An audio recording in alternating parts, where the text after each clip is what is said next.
ચાલો હવે સ્વાધ્યાય 3.8 ત્રણ છોકરીઓ 200 મીટર ત્રિજ્યા વાળી વર્તુળાકાર રિંગમાં બરફની સપાટી પર સ્કેટિંગ કરી રહી છે. તે સપાટીની કિનારી પર બિંદુ P થી સ્કેટિંગ શરૂ કરે છે અહીંયા આગળથી તથા P ના વ્યાસાંત બિંદુ Q પર જુદા જુદા પથો પર થઈને આકૃતિમાં દર્શાવ્યા પ્રમાણે પહોંચે છે. એક પથ છે P A Q, બીજો P થી B થી Q, ત્રીજો P થી C થી Q. દરેક છોકરીના સ્થાનાંતર સદિશનું માન કેટલું છે? તો સ્થાનાંતર સદિશનું માન આપણે શોધવાનું છે. હવે સ્થાનાંતર સદિશ એટલે પ્રારંભિક અને અંતિમ બિંદુને જોડતો સદિશ, બરાબર છે.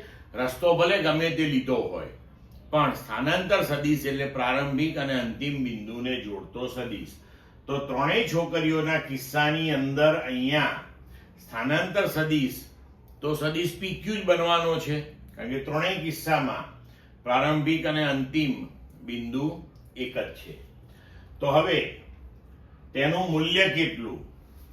તો સદિશ PQ નું મૂલ્ય જે છે એ આપણે શોધીએ અહીંયા.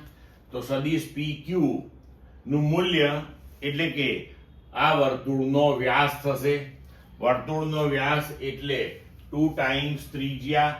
વર્તુળની ત્રિજ્યા તમને આપી છે 200 મીટર, તો PQ નું મૂલ્ય થયું 400 મીટર. એટલે કે દરેક છોકરીનું સ્થાનાંતર એક સરખું સદિશ PQ મળશે અને દરેક છોકરીના સ્થાનાંતર સદિશનું મૂલ્ય પણ સમાન મળશે 400 મીટર. ક્લિયર?